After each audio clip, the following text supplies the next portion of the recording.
Oi gente, tudo bem? Essa aula é sobre Revolução Cubana. O objetivo é que a gente entenda melhor esse processo que transformou Cuba em um país socialista.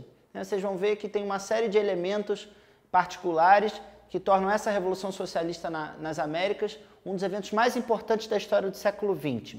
Vamos falar primeiro, para começar, um pouco do histórico desse país, Cuba, falando também da sua localização geográfica, né? Que muito peculiar, vale dar uma olhada no mapa. Essa área aqui, em verdinho, né, representaria o território dos Estados Unidos. Cuba é uma ilha na América Central, bem pertinho dos Estados Unidos, assim, num litoral bastante próximo, e isso vai fazer toda a diferença para o que a gente vai discutir hoje.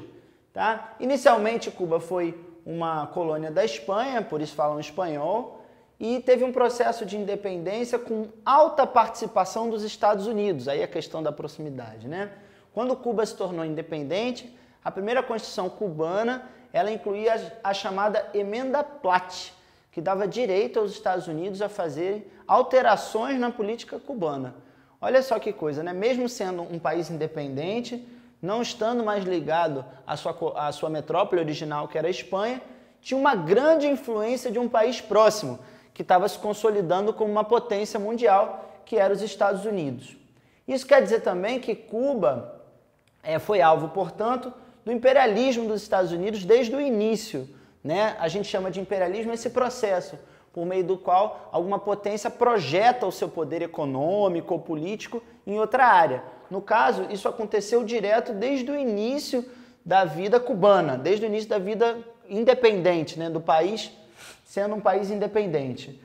A presença de empresários norte-americanos no país também era muito grande, com empresas de frutas, e do ramo de alimentos, fazendo com que a economia cubana também fosse, em certo sentido, controlado por empresários dos Estados Unidos. Na época, subiu ao poder um ditador chamado Fulgêncio Batista, que também era visto com certa simpatia pelos Estados Unidos porque ele garantia os interesses do país na região. Então era mais ou menos essa a situação de Cuba até o início do século XX, uma extrema dependência econômica e política dos Estados Unidos. Acontece que dentro do país um quadro de extrema desigualdade social existia. Existia uma elite mais ligada aos Estados Unidos, né?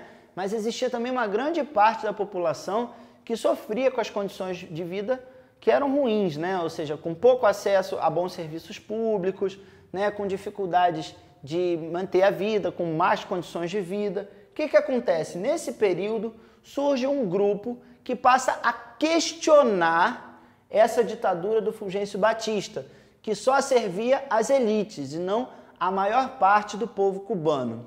Nesse contexto, um grupo de jovens tem uma ideia ousada: assaltar um quartel das Forças Armadas cubanas, capturar armas e tomar o poder para tirar Fulgêncio Batista. O que foi o chamado episódio do assalto ao quartel de Moncada?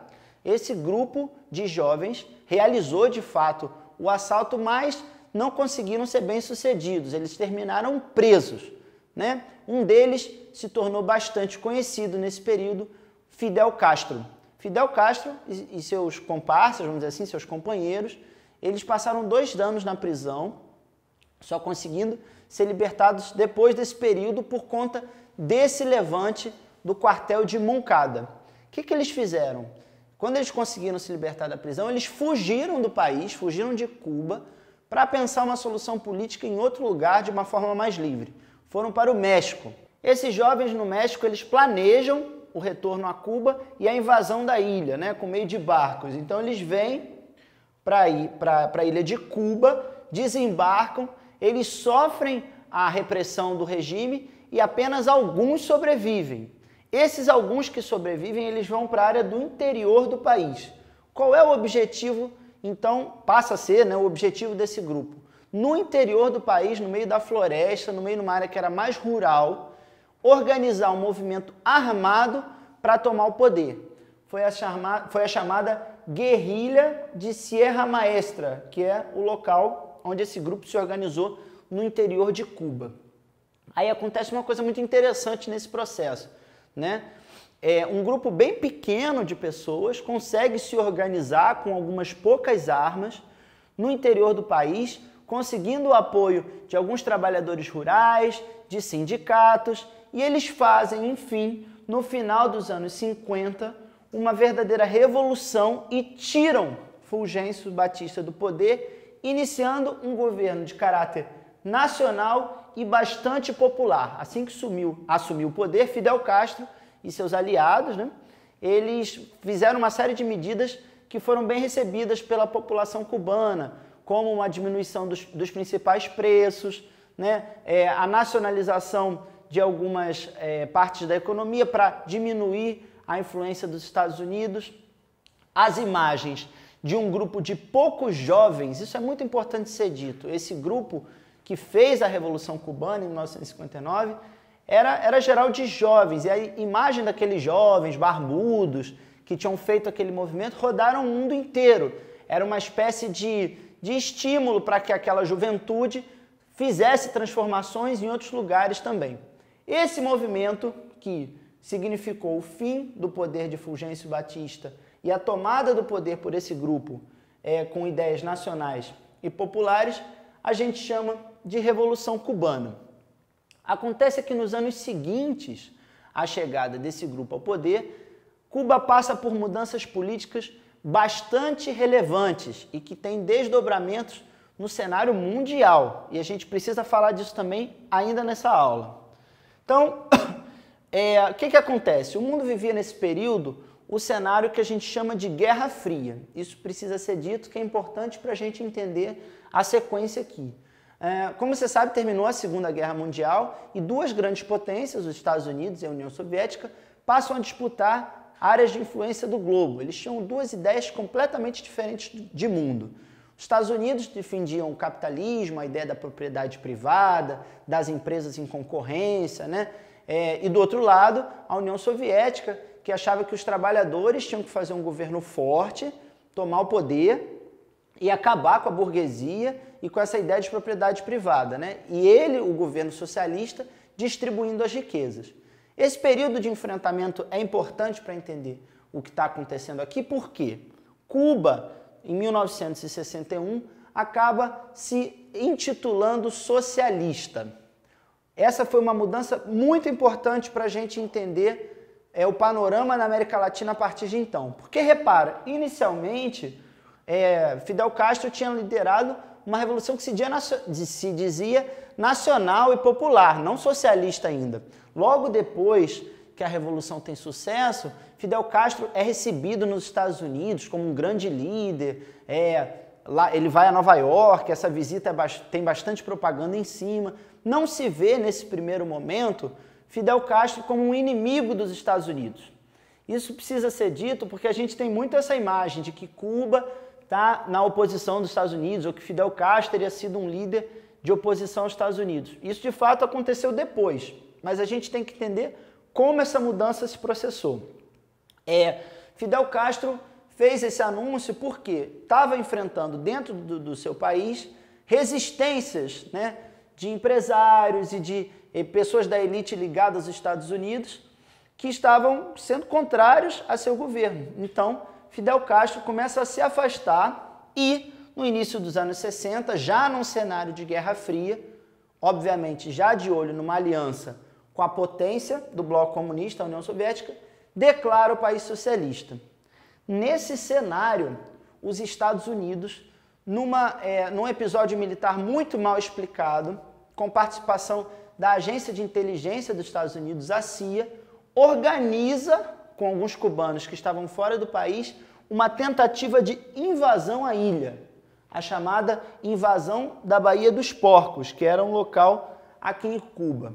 Esse episódio de extrema violência, porque representava uma intervenção aguda na política do país, né, acabou sendo mal sucedido. Eles não conseguiram, com esse grupo de cubanos que estavam no exterior, eles não conseguiram invadir Cuba e o exército de Fidel Castro derrota os invasores.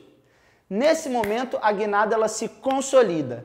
Fidel Castro fecha de vez com a União Soviética, vai direto para o lado da União Soviética e passa a denunciar de forma mais agressiva do que já fazia antes o imperialismo dos Estados Unidos. Para a gente dar sequência e entender como é que essa divisão se aprofundou, a gente precisa falar de um evento que aconteceu no ano seguinte, repara como é bem próximo, que foi a chamada crise dos mísseis. O presidente dos Estados Unidos descobriu algumas fotos de satélite que mostravam que havia mísseis da União Soviética na ilha de Cuba. Agora imagina, período da Guerra Fria, a ameaça de destruição do planeta com as bombas nucleares, um presidente americano descobre que pertinho do seu território tem mísseis soviéticos. Gravíssimo, né?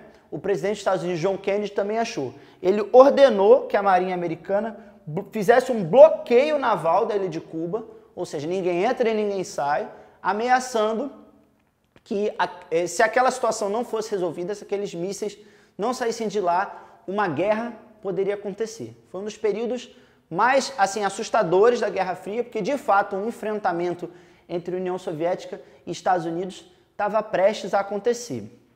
No final um acordo foi feito com a União Soviética, os mísseis foram retirados, mas esse momento marcou um afastamento total de Cuba dos Estados Unidos. Por quê? Foi aprovado, em virtude dessa situação toda, um embargo, uma proibição de comércio dos países dos Estados Unidos e de seus aliados com a ilha cubana. Nesse momento, Cuba vai cada vez, a partir desse momento, melhor dizendo, Cuba vai cada vez mais aprofundando sua aliança com a União das Repúblicas Socialistas Soviéticas. Por quê? Se Cuba não poderia comerciar com os países capitalistas, não é verdade? E realmente, gente, enquanto a União Soviética existiu, houve uma aliança de muita proximidade entre Cuba e a União Soviética, o que garantiu, durante essa existência, uma situação razoável para Cuba. Cuba basicamente produzia frutas, cana-de-açúcar, não tinha um parque industrial muito grande, então a aliança com a União Soviética era bastante importante. Qual foi o problema? A partir dos anos 70 e 80, a União Soviética ela entra em crise. Então, essa possibilidade de oferecer ajuda a Cuba, ela fica limitada. E é a partir desse momento que Cuba vai progressivamente enfrentando maiores dificuldades econômicas e sociais até chegar mais ou menos no quadro que se encontra hoje. Tanto que se você tem a oportunidade de visitar Cuba, as pessoas sempre comentam, eu nunca fui, mas as pessoas sempre comentam que lá os carros ainda são antigos, porque lembram, na verdade, são os mesmos carros da época da aliança com os soviéticos, né? Para encerrar, eu gostaria de ressaltar uma coisa que é muito importante a respeito da Revolução Cubana. Em plena Guerra Fria, no momento mais delicado, no auge da Guerra Fria, surgiu um país socialista nas Américas. Então, quando isso aconteceu, isso fez com que os Estados Unidos investissem cada vez mais pesado na política na América Latina, e inclusive por meio de ditaduras militares, para evitar que outras Cubas surgissem em toda a América Latina. Então, além da importância que o processo da Revolução Cubana teve para dentro daquele país, ele teve também para a história de todo o continente americano nesse momento da história do século XX. Espero que eu tenha ajudado vocês nas suas reflexões e até uma próxima.